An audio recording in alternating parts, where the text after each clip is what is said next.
समस्त दर्शक बंधु मन के जुहार और पानीपाग विषय आज वीडियो माध्यम जानमा बहुत चाषी जेनटा कि हरियाण हो धान चाष रे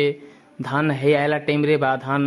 पाचला टाइम रे जेनटा कि बहुत वर्षा हबार संभावना रही है। एबे कथा आमा बेले दर्शक बंधु जेनटा कि 11टा जिला के येलो वार्निंग जारी करिছে सरकार से भितर आम जदि कथा आमा बेले गंजाम गजपति रायगड़ा कोरापुट मालकानगिरी कंधमाल कलाहांडी और नवरंगपुर जिले में जेनटा कि अति प्रबल प्रबल जेनटा कि वर्षा हबार लगी जाऊे से भितर जदि कथा आमा बेले खोर्धा नयागढ़ पुरी जिले में जेनटा कि येलो वार्निंग करा जाइछे वर्षा जेनटा कि 28 29 30 तारीख पर्यंत जेनटा कि 3 दिन लघुचाप वर्षा हबार लगी जाऊे वर्षार जदि आम ना जदि देखमा कथा आमा बेले पंथा ना जेनटा कि वर्षा आई।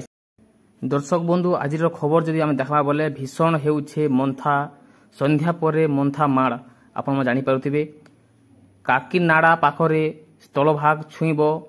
आसंता समुद्र उठुची उच्च जुहार दक्षिण रे 60 रु 80 किमी बेगरे पवन जेनटा कि आपण जानी पारुथिबे सांतानर हेबे 35,000 लोक आज 11 जिल्लार समस्त स्कूल छुट्टी जेनटा कि आपण माने खबर कागज माध्यम रे जानी पारुछन जे प्रत्येक जगह जेनटा कि लघुचाप वर्षा हबार संभावना रही है और खबर कागज माध्यम रे जेनटा कि वर्षा रही है आज जेनटा कि 3 दिन पर्यंत लघुचाप वर्षा रही है। समस्त चाषी भाई मान को जनाई दिया जाउछे जे आपण माने जेनटा कि चाष के सुरक्षित कर जेनटा रखबे जेनटा कि 3 दिन पर्यंत लघुचाप वर्षा रही है।